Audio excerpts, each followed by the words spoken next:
달리는 차 안에서 운전자를 폭행하는 행동, 많은 사람을 위험하게 하는 중범죄입니다.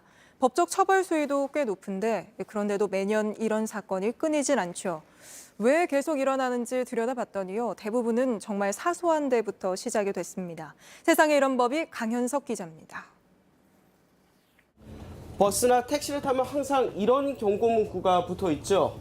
벌금도 아닌 3년 이상의 유기징역. 이런 살벌한 경고 문구가 붙어 있는 데는 다 이유가 있습니다. 강변북로를 달리던 택시 안에서 기사를 마구 때린 남성. 마스크를 쓰라는 요구에 버스 기사를 때리고 소화기까지 부린 여성. 이런 운전자 폭행 사건은 지난해에만 2,894건입니다. 이러니 경고문을 붙일 수밖에 없죠. 계속 욕을 하시길래 나오라고 그러는 바람에 한 대 맞았어요. 때린 사람이 신고를 하더라고요. 하루에 한 번씩은 욕을 먹어요. 운전자 폭행은 상당히 무거운 범죄입니다. 똑같이 한 대를 때려도 운전자를 때리면 폭행죄가 아닌 특가법상 운전자 폭행이 적용됩니다. 상해까지 풀면 시작이 집행유예입니다. 일반 폭행이나 상해죄에 비하면 아주 형량이 높습니다. 큰 폭행이 있었던 게 아니거든요. 형량도 높고 합의금도 세고 그러다 보니까 사람들이 좀 억울하다는 생각을 많이 하게 됩니다. 고속도로 한복판에서 내려달라고 때를 쓴 A씨. 안 된다는 택시기사 말에 주먹을 휘둘러 각막을 다치게 했습니다. 이 죄는 피해자와 합의를 해도 처벌은 받아야 합니다. 택시 탄 뒤 1,000원밖에 없다며 지폐를 던진 B씨. 버스 타고 가시란 말에 주먹으로 응수했습니다. 합의 뒤 집행유예형을 받았습니다. 법 적용 범위도 꽤 넓습니다. 운행 중은 물론 승하차 등을 위한 일시정지도 운행 중으로 봅니다.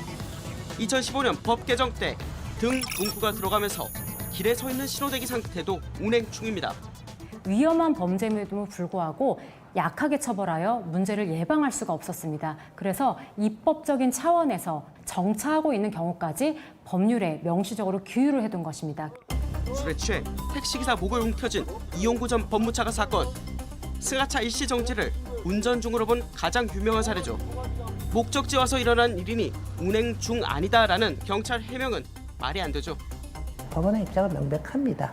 실제로 법원 판례도 봐서 그렇고 이런 사안은 당연히 이제 운전자 폭행죄가 해당이 되는 것이고 다만 일부 문구만 가지고 조금 해석을 했던 것은 분명합니다.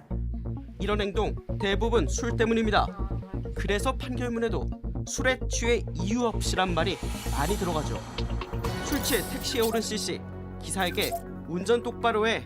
내가 네 택시 선배야라고 위협하고 쥐고 있던 열쇠로 찔렀습니다. 선배면 더 잘해줬어야죠.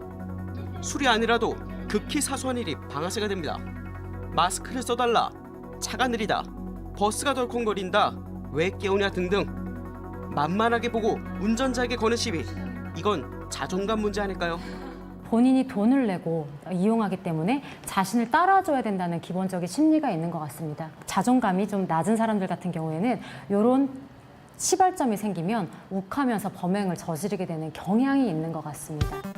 JTBC 강현석입니다.